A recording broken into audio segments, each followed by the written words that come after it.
dem déposer effectivement au niveau du procureur après nag procureur moom mooy doxal. Donc moom mooy xool effectivement selon priorité yi nga xamante ne ay dossiers am ci loolu la aju et puis selon disponibilité éléments yi nga xamante ne moom la am. su fekkee c'est probant mu xool nu muy déclencher woo jëm ci loolu. xam nga boo xoolee cas bi li tax mu xaw a particulier parce que daf ci am plusieurs éléments xam nga déjà dañuy wax loi interprétative bi mais avant loi interprétative c'est parce que dafa am une loi d'amnistie léegi nag am question bu posé wu mooy ci biir loi d'amnistie boobu est-ce que dañ ci dugal crime de sang yi ou dugaluñ ci crime de sang yi c'était la question fondamentale bi nga xam ne moo posé woon bis ba nga xamante ni waroon nañoo voter cette loi donc loolu moo indoon la divergence bi amoon entre régime bi fi nekkoon ak effectivement opposition bi fi nekkoon à travers Yewwi Askan Wi précisément Pastef maintenant ministre de la justice bi nga xamante ne moo porté woon le projet ñëw devant l'Assemblée nationale Aïssata Tall Sall daal di expliquer clairement que ci biir sunu ay loi amul terminologie crime de sang mais lépp loo xamante ne dañ koy considérer comme criminel effectivement dañ koy dugal ci biir loi bi ba am une partie effectivement de l'opposition notamment Pastef daal di bañoon ne du voter loi boobu loolu moo indi jeexi jax ba ñu bari jàpp ne effectivement comme c'est une déclaration qui était solennelle et qui était officielle bu ñu def devant l'Assemblée nationale en plénière pour valider une loi donc forcément esprit loi bi parce que loi dafa am lu ñuy tuddee le texte et l'esprit texte bi mooy li ñu bind esprit bi mooy lan lañ ci jublu donc jublu bi kiy bind loi bi mooy wax ne lii laa ci jublu donc esprit bi nga xamante ne moo tënkoon loi bi mooy que ni dañuy war a effectivement baal lépp luy crime lu aajowoon ci loolu mais yamul ci loolu dafa am jurisprudence boo xamante ne dafa amoon ci loi Ezzan parce que loi Ezzan bi mu ñëwee effectivement conseil constitutionnel dafa waxoon ne parce que loi Ezzan bi mu ñëwee dañoo baal ñi nga xamante ne ñoom lañ toppoon lépp parce que loi Ezzan crime de sang la woon parce que dañoo rayoon le maître Babacar Seye nga xamante ni conseil constitutionnel bii nii la nekkoon nekk fa vice-président donc bi ñu ko rayee en 93 ñu am ñu ci jàpp condamné leen tëj leen à perpétuité après bi mu ñëwee au pouvoir mu daal def amnistie daal leen baal mooy loi Ezzan mais bi ñu yóbbu affaire bi conseil constitutionnel dañ leen législateur muy assemblée nationale am na droit lépp lu mu jàpp bëgg ko dugal ci biir loi mu dugal ko ci lu mu ci bëgg dugal mën na ko cee dugal loolu moo indi woon nag jeexi jaax ba tax ku mel ni Amadou Ba ne comme loolu amoon na fi lii buñ ko bàyyee mu jàll effectivement crime de sang yi kon dañ ko ciy dugal loolu mën naa répété wu waat voilà puisque conseil constitutionnel waxoon na loolu donc jurisprudence lay def tey boo demee à l'assemblée boo demoon ci tribunal yi wala dara boo ñëwee ne non lii waru cee bokk dañ lay indi jurisprudence boobu tegal la ne la écoute kat en 2004 conseil constitutionnel waxoon na ni législateur bi assemblée nationale mën na jël crime bu ko neex dugal ci biir loi bi donc loi boobu comme esprit bi nee na ci la bokk kon ci la bokk pour éviter situation boobu ñu indi ce qu'on appelle cette loi interprétative loi interprétative bi pour mu interpréter effectivement la loi d'amnistie sauf que li dal loi d'amnistie bi ci boppam dafa dal loi interprétative bi parce que bi ñu demee conseil constitutionnel dafa xamal ni ci alinéa 2 bi c'est-à-dire une partie ci loi bi c'est-à-dire dafa méngoowul ak li constitution wax sauf que à la base boo toppee logique boobu même cette loi d'amnistie donc mënta méngoo ak li constitution wax parce que la nga xamante ni moom la loi interprétative bi di baale loolu la conseil constitutionnel ne mun ñu ko dugal ci biir loi interprétative bi parce que su boobaa day baale loo xamante ni constitution da koy tere sauf que nag cette loi d'amnistie loolu la def léegi li indi loi d'amnistie bi ñëw ba fii c'est parce que loi d'amnistie bi bañ ko voté attaqué wuñ ko mais buñ ko attaqué woon devant le conseil constitutionnel le conseil aurait pu rejeter ne loi bi mënta jàll mais comme attaqué wuñ ko délai yi romb na mënatuñ ko attaqué léegi li ñu mën a def mooy jëm ko interpréter wala dindi ko totalement sauf que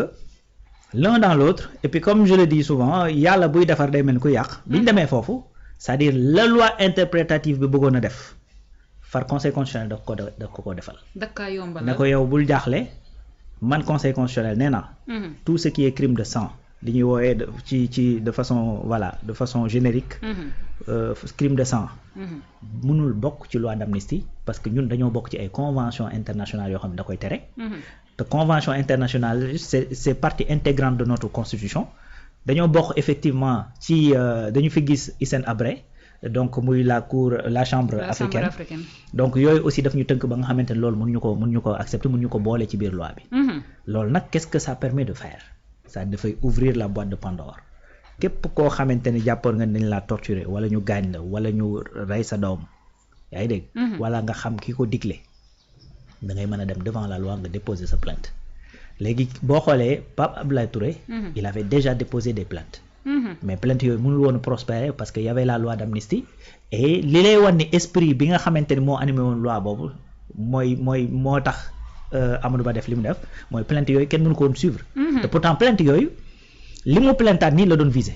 mooy torture ak dégradant xam la violence sur nangam xam injure et cetera condamnation illégale très bien donc même fait yi mu doon poursuivre foofu moom lay poursuivre tey léegi pourquoi effectivement tey ñu war a mën a am espoir que dinañ ko topp c'est parce que conseil constitutionnel moom moo exprimé wu ci loolu donc l'un dans l'autre léegi man ce que je dis mooy que ni c'est-à-dire nul besoin de savoir kan moo nekk à l'origine parce que pour man Amadou Ba warul wàcce boppam à un niveau pour di def ay bataille ay guéguerre de man maa bind texte bi man maa ko bind c'est pas le but qui est poursuivi le but qui est poursuivi mooy à la fin de la journée képp ku ci ñàkk doomam ñu mën ne sa doom ci condition yii la kii moo ko waral lii moo tax mu waral ko kële moo ko sant wala sant ñu ko et cetera lii daan yi lañ koy teg au moins nga mën a am soulagement que ni sa doom jooju nga ñàkk kat am na justice qui lui a été rendue au moins sur cette terre éviter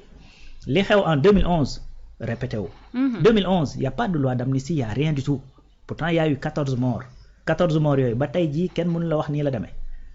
benn mort la ci ngay dégg ñun la wooy auto police bee ko mbëkk et cetera yu demee noonu muy Mamadou Diop fii place de l'Obélisque et cetera nga xamante ne loolu c'est en direct au vu au su de tout le monde pourtant foofu la yem mais loolu warul mën di continuer à chaque fois bu fekkee ne ay problème politique dafa am ci Sénégal moo am ay mort après ñu daal di koy jël passer ko par perte et profit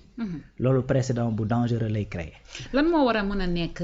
taxawaayu procureur daar ginnaaw ba plainte yaa ngi dugg comme la famille de Baye Cheikh Diop victime yi nga xamante ne tey jii nii génn nañu àdduna ñi nga xamante ne ñàkk nañu seeni ay doom seeni jege ñaale dañaa war a mën a jóg dem déposer ci plainte ci kanamu procureur wala dañaa war a mën a jóg taxaw ci ab association def ab benn plainte collective boo xamante ni dañ koy daal di déposer ci kanamu procureur non dans l'autre mën na nekk ay plainte individuelle mën na nekk ay plainte collective man bu doon man la sax dama naan leen nañ booloo ñu def effectivement ay plainte collective nga xamante ne au moins dinañ am le poids de l'association nga xamante ne famille yi dinañ boole ñi ci mën a boole bokk ñu boole sauf que nag il faut pas également maanaam il faut pas se leurrer si su ma mënee waxee noonu parce que du doon loo xamante ne aussi da ngay déposer plainte bi tey suba mu leer ça aussi il faut le dire clairement enquête lay doon même au-delà de temps de justice n'est pas le temps des hommes etc c'est-à-dire du enquête yu facile parce que déjà il y a 83 personnes yoo xamante ni à peu près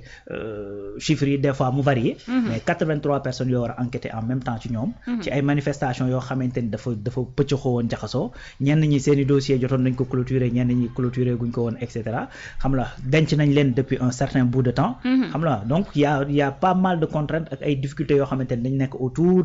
de ces dossiers là yoo xamante ne dafa du nekk ay dossiers yu simple ce que je veux dire mooy que ni doo porter plainte tey suba wala ginnaaw suba wala peut-être weer yi ci topp ñu jox la résultat souvent nga gis fii par exemple nit koo xamante ni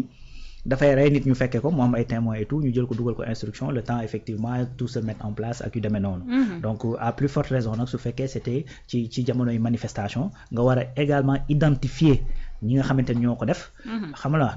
donc ce sera pas des enquêtes qui seront faciles ce sera pas du nekk aussi ay enquêtes yoo xamante ni suba mu sotti mais en tout état de cause lii dekkal yaakaar rek mooy nga xam ni au moins tey am nga porox ndoolu boo mën a jaar mu gaaw mu yéex pour nga mën a xam dëgg xam fan la dëgg féete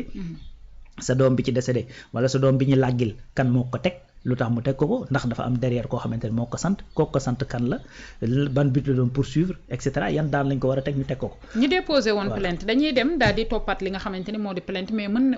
dañaa war a defi jiwaat beneenu plainte ci kanamu ki nga xamante ni moo di procureur. waaw dina am ñoo xamante ne dañuy defi plainte comme ni ko kii defee Pape Abdoulaye Touré. donc dina ci am ñoo xamante ne aussi certainement duñu soxla plainte am na ci yoo xamante ni c'était des ay autosaisine la woon ak yu demee noonu. xam nga donc y a des dossiers qui étaient ouverts et qui étaient fermés à cause de loi d'amnistie bi. certainement dañ koy tijjiwaat su fekkee dafa concerné woon ay meurtre ak ay torture ak yu demee noonu. xam nga donc yooyu yëpp am na ci dossiers yoo xamante ne déjà déclenché woon nañ ko parce que tey. xam nga bu fekkee dañuy gis koo xamante ni dañ ko rey en direct. par exemple xale bu jigéen bi nga xamante ni en direct vidéo yi nit ñi di ko gis fii ci Ngor. après premièrement. le ministre de l'Intérieur sort pour dire que ni arme blanche la moo ko rey après l'autopsie sort pour dire que bal la mais loolu procureur forcément day autosaisir day jóg taxaw voilà day jóg taxaw kooku y a pas besoin même de plainte de la famille mais au-delà de ça bu ñu gisee dafa am ay lenteur boobu ba tey plainte yaa ngi fa et cetera yu demee noonu c'est-à-dire mën nañ def collectif bi nag ñëw taxaw devant le procureur ne ko saa dañoo bëgg nag affaire yi nga diligenté ko daal di def une plainte collective loolu mën na ne d'accord ci fàttali ñoom waa Amnesty